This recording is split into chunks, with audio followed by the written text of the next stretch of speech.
মহিলাদের কাজা রোজার আগে শাওয়ালের 6 রোজা রাখা যাবে কিনা? মহিলারা তাদের মাসিকের কারণে যে ভাঙতি রোজা হয়, শাওয়াল মাসে তারা কি সে ভাঙতি রোজাগুলো, কাজা রোজাগুলো আগে রাখবেন নাকি শাওয়ালের 6 রোজা আগে রাখবেন? এটা একটা কমন প্রশ্ন।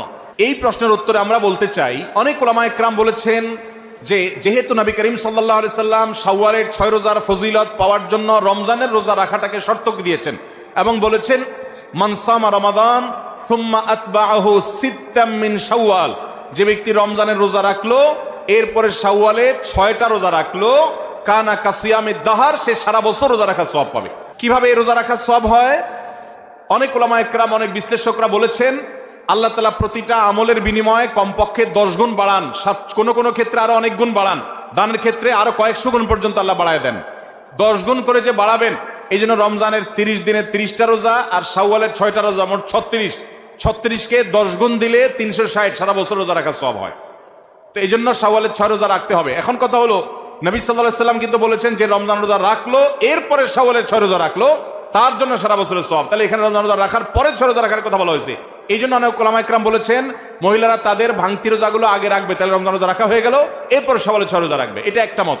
তবে আরেকটা মত হলো শাওয়ালের 6 রোজা যে ভাঙতি পড়েছে এর মানে এই না যে তিনি রমজান রোজা রাখেন না, তিনি রমজান রোজা রাখছেন। এগুলো তো আল্লাহর নির্দেশে, কারণ তিনি রাখতে পারেন না যেহেতু তিনি অসুস্থ মাসিক। তো এই জন্য তিনি এগুলো পরে রাখলেও শাওয়ালের 6 রোজার সওয়াব তিনি পাবেন। কারণ শাওয়ালের 6 রোজা তো শাওয়াল মাসে না রাখলে আর হবে না, পরে রাখলে আর হবে না, কিন্তু এই কাজাগুলো তো পরে রাখলেও আদায় হবে। তো উত্তম হলো কাজা আগে করে যদি শাওয়ালের 6 রোজা রাখতে পারেন সবচেয়ে উত্তম, না পারলে অন্তত শাওয়ালের গোয়া আগে রেখে কাজাগুলো পরে রাখলেও আশা করতে পারেন আল্লাহ তাআলা শাওয়ালের 6 রোজার ফজিলত দিবেন। রমজানে মা বোনদের জন্য স্পেশাল কোনো আমল আছে কিনা জানালে উপকৃত হতাম। মা বোনরা রমজানে বিশেষ কোনো আমল যেটা পুরুষদের জন্য প্রযোজ্য না, তারা করতে পারেন কিনা? এর উত্তর হলো, মা বোনরা তারা ইফতার তৈরি করেন, সাহরি তৈরি করেন, বেশিরভাগ ফ্যামিলিতে তারাই করেন।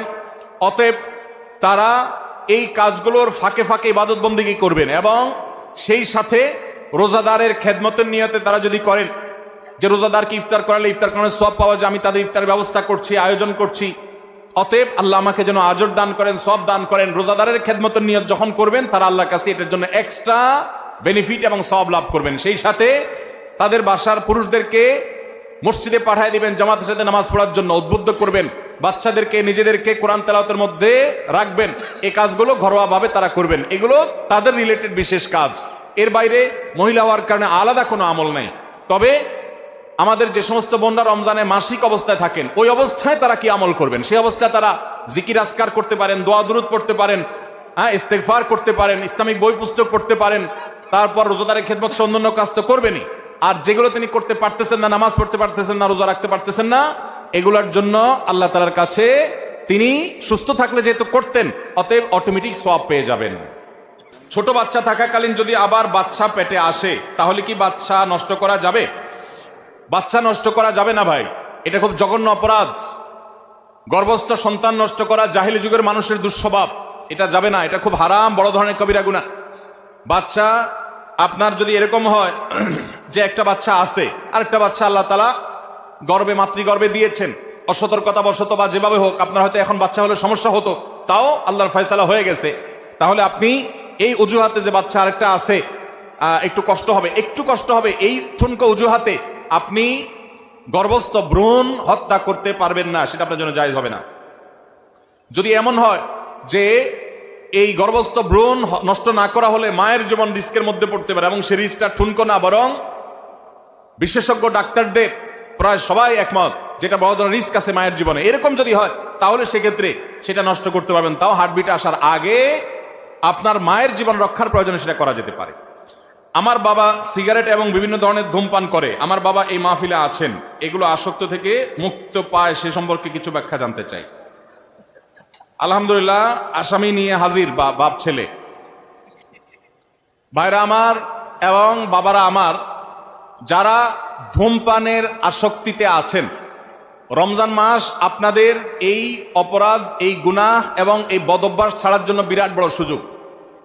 ধূমপান করছি, এটা আমরা স্বাস্থ্যের জন্য ভালো না খারাপ? খারাপ। এটা আমাদের স্বাস্থ্যে, এর কারণে কোনো লাভ হয় না ক্ষতি হয়? শুধু স্বাস্থ্যের ক্ষতি না, এর কারণে মুখে যে দুর্গন্ধ হয়, তাতে আশেপাশে যে বিশ্রী একটা অবস্থা তৈরি হয়, নিজের দুর্গন্ধটা নিজে হাত দিয়ে একটু হাহা করে মাঝে মধ্যে একটু শোকার চেষ্টা করেন নাক দিয়ে, নর্দমার ময়লার গন্ধটাও এর চাইতে সহনীয়। অতএব যারা ধূমপান করেন, আল্লাহর ওয়াস্তে এই নাজায়েজ এই গুনাহের কাজটা ছেড়ে দেন।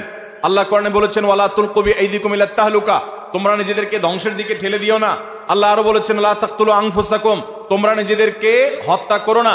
বাংলাদেশে ক্যান্সারের রোগীর পরিমাণ কত জানেন? আমরা আমাদের ছোটবেলায় গোটা জেলার মধ্যে 2-4-5 জনের ক্যান্সারের সংবাদ শুনছি কিনা সন্দেহ। এখন প্রতিটা পরিবারে পরিবারে ক্যান্সারের রোগী। ভাইরা আমার, এই ক্যান্সারের সবচেয়ে বড় কারণ হলো ধূমপান, অর্থাৎ ধূমপাই মানুষদের ক্যান্সার সবচেয়ে বেশি হয়। সেই সাথে ওই যে পানের সাথে জর্দা খান, তামাক খান, এগুলো সবগুলো স্বাস্থ্যের জন্য ভয়াবহ ক্ষতিকর। ভাইরা আমার, সেজন্য ধূমপান আমরা পরিত্যাগ করব আল্লাহর জন্য এবং নিজে বাঁচার প্রয়োজনে। বাংলাদেশে ঘরে ঘরে এখন ক্যান্সারের রোগী এবং কিডনির রোগী, এই দুইটা রোগ ঘরে ঘরে ভরে গেছে। অতএব আমরা দুনিয়াতে বাঁচার জন্য, আখিরাতে বাঁচার জন্য এই নাজায়েজ কাজটা ছেড়ে দিতে হবে। এই নাজায়েজ কাজ অনেকে বলে ছাড়তে পারি না, অভ্যাস খারাপ হয়ে গেছে, নেশা হয়ে গেছে। আমি বলি আপনি পারেন না, এটা হলো একটা অসত্য কথা। আপনি পারেন, আপনি পারবেন, খুব ভালো করে পারবেন। আপনাকে যদি ধরে হাত পা বেঁধে নিয়ে জেলখানা 2 মাস রাখা হয়, জেলখানা বিড়ি তো পরে, অবশ্য জেলখানা টাকা দিলে বিড়িও পাওয়া যায়। এমন এক দুরবস্থা আমাদের যে জেলখানা টাকা দিলে সবই পাওয়া যায়। যাই হোক, যদি আপনার এরকম না দেওয়া হয় আর কি, আপনি যদি না পান তো 2 মাস থাকলে দেখবেন আপনার বদভ্যাস দূর হয়ে গেছে। রমজান মাস হলো আমাদের ধূমপান বা ধূমপানকারী মানুষদের ধূমপান ত্যাগ করার সবচেয়ে বড় সুযোগ। আমি প্রায় বলি, রমজান মাসে আমরা দিনের বেলা কয় ঘন্টা রোজা রাখি বাংলাদেশে? এখন কত ঘন্টা? প্রায় 12 থেকে 14 ঘন্টা। 14 ঘন্টা যদি আপনি রোজা রাখেন, রোজার পরে ইফতার খেতে খেতে মাগরিবের নামাজ পড়তে পড়তে সব মিলে প্রায় ঘন্টাখানিক লেগে যায়। তাহলে 14 আর 1 কত হলো? 15। তারাবির নামাজে মিনিমাম 1 ঘন্টা লাগে, তাহলে কত হলো? 16। রাত্রে ঘুমান মিনিমাম 6 ঘন্টা, কত হলো? 16 আর 4 কত? 22। আর থাকে 2 ঘন্টা। এই 2 ঘন্টা ভিতরে ওই যে সাহারি খেতে উঠেন, সেখানে 1 ঘন্টা ধরেন, আর 1টা ঘন্টা শুধু কষ্ট করলেই ধূমপান ত্যাগ করা সহজ। কারণ 23 ঘন্টা তো আপনি এঙ্গেজ, ঘুমায় তো বিড়ি খেতে পারবেন না, তারাবি পড়তে যায় তো বিড়ি খেতে পারবেন না, ইফতারের সময় আপনি বিড়ি খেতে পারবেন না। অবশ্য অনেক বিড়ি করে ইফতার দিয়া, বিড়ি দিয়া ইফতার করে। ইফতার দিয়া করে মানে কিছু মুখে দিয়েই, তার অন্য কিছু খাক বা না খাক, তার ওই রেল লাইনের দোয়া ছাড়তে হবে। এই বদভ্যাস অনেকের আছে।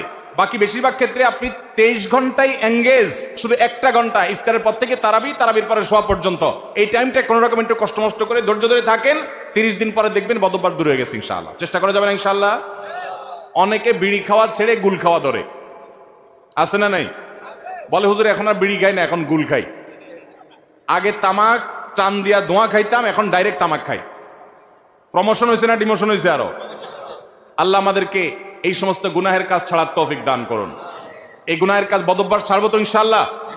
ভাইরা আমার, যারা বিয়ে করছেন আর বিড়ি সিগারেট খান, আপনার বউরে জিজ্ঞাসা করেন, আল্লাহর জমিনে বিড়িখোরের বউ, সিগারেটখোরের বউ কখনো সিগারেটখোরের প্রতি সন্তুষ্ট থাকতে পারে না।